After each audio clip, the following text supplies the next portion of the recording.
Welcome to this Geneious Biologics tutorial video on navigating the sequence viewer, viewing annotated sequences, and filtering sequences. After you've run the annotator tool, the results will be visualized in the sequence table here and the sequence viewer here. The sequence table contains a lot of information. To quickly navigate to a data column of interest, use the Column Options menu on the right. You can toggle columns on or off and jump to a column by pressing the Column Focus button here. You can also order the sequence table by any column and drag the columns in any order. The column order and visibility can be saved as a table profile to apply to different analyses.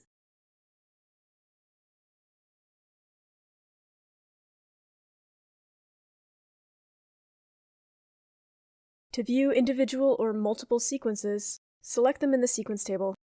They'll load in the sequence viewer here. To better view the sequences, you can use the pop-out function. You can see there are various annotation tracts, including translation, regions, liabilities, and germline differences. You can toggle annotations and other options in the menu on the right to simplify the visualization. To quickly sort through your sequences, you can filter them using this filter bar here.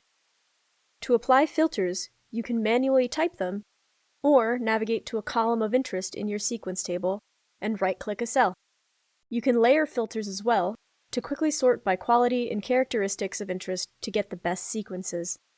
To dive deeper into the clusters in your dataset, let's use the sequence table.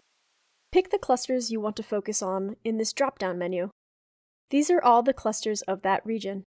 You can visualize the sequences within an individual cluster in the sequence viewer, or right-click to view the sequences in this cluster in the sequence table. You can also filter your sequences by cluster identity, and include ambiguities to filter for similar clusters. For more information about Geneious Biologics, visit geneious.com/biologics.